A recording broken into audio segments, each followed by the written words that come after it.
gaano pa kaya ang inyong Ama na nasa langit?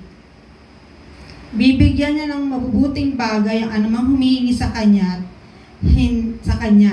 Hindi natin laging maunawaan o malalaman sa lahat ng oras kung ano ang mabuti, ngunit alam ito ng Diyos at nais niyang ibigay ang pinakamabuting mga bagay sa Kanyang mga anak.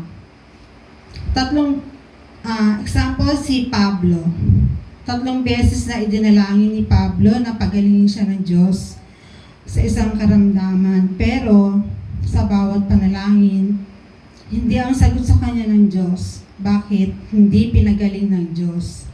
Dahil may magandang bagay ang Diyos para kay Pablo, at ito ay ang buhay na pinamumuhay ayon sa biyaya ng Diyos.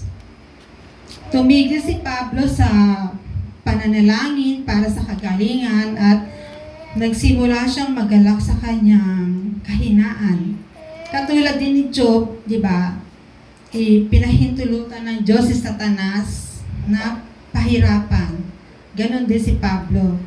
Para sa magandang layunin ng Diyos na laging ayon sa kanyang kalooban. Sa halip ay binigyan siya ng Diyos ng biyaya at lakas upang mapagtagumpayan iyon. Amen. Manalangin tayo para sa ating mga pangangailangan.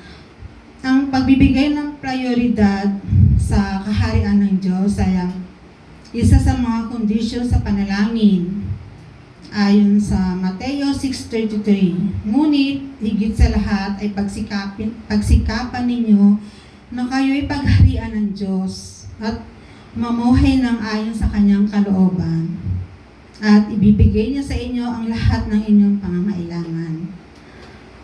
Manalangin tayo ng may malinis na puso. Mahalaga na lagi nating ipinapahayag sa Diyos ang ating mga kasalanan.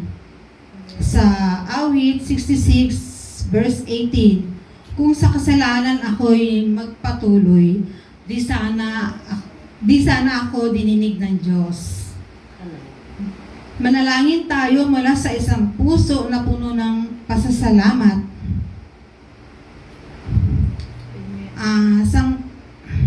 Sangkap ng panalangin ang pasasalamat sa lahat ng ginagawa ng Diyos sa ating buhay. Manalangin tayo ayon sa kalooban ng Diyos, ayon sa Lucas 22:42. Ama, kung maaari ay ilayo niyo ako sana sa akin ang mga paghihirap na darating. Ngunit hindi ang kalooban ko ang masusunod, kundi ang kalooban mo. Manalangin tayo sa otoridad na Hesukristo, Hesukristo.